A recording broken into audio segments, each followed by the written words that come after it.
Hello students, welcome back to my YouTube channel My Patil Academy. Today we'll study about chapter number 3 compound interest using formula exercise number 3C. Uh, I think that before starting this exercise we must know about some few things which is very necessary for solving this exercise. Here two things we have to keep in mind.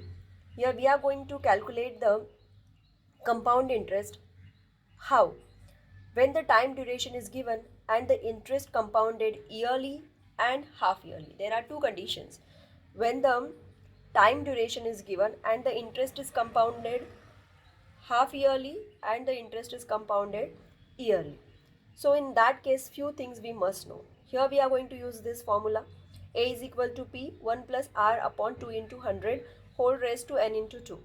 Here whenever when the interest is compounded half yearly, what we should do, we must divide the rate of interest by 2. That's why this 2 is down and the number of years should be multiplied by 2.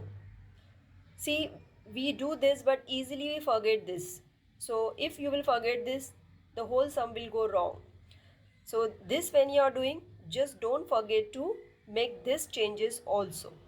Okay, now here let's see in easy way. 1 year means whenever we are calculating the interest whenever we are calculating the interest which is compounded half yearly, that time we must know 1 year is equal to 12 months, that you know everyone. Half yearly, how many half years are there in that? 2 half years. See, 6 2s are 12. 1.5 years means how many months? 18 months. Or 1 year means you can say 1 year means 2 half years and one more half year. So like that also 3 half years. 2 years means how many half years? 4 years. 3 years means how many half years? 6 half years. So I hope this is very easy calculation. You all are ICC students, so you are very clever and you must know this. Okay, this is very easy.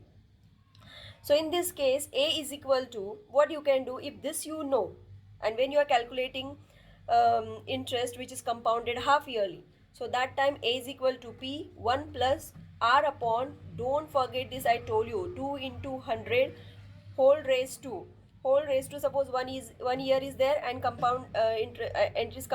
interest is compounded half yearly, so in that case 2 will come.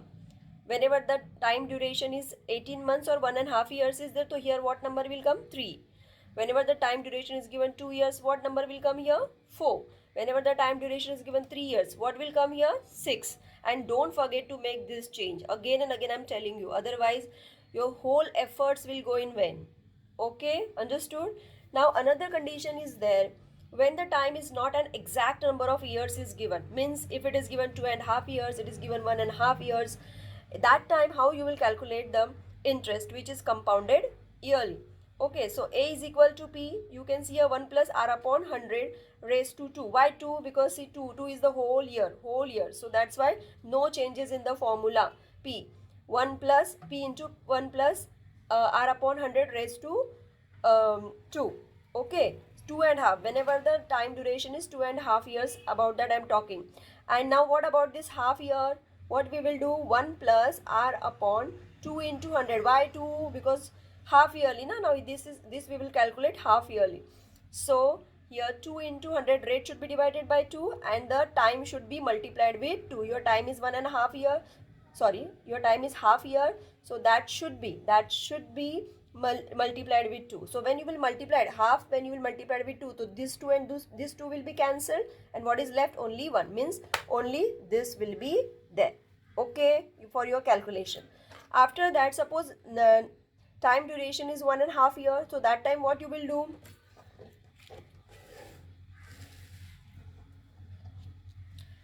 P into 1 plus R upon 100 raised to 1. Why 1? Because 1 is the whole year. So 1 you will write here. Now this half year. So again this is compounded half yearly. So what we have to do? 1 plus R upon, don't forget to do this, 2 multiplied by 100 raised to 1 upon 2 into 2. Why? Because half year. So this half year should be multiplied with 2.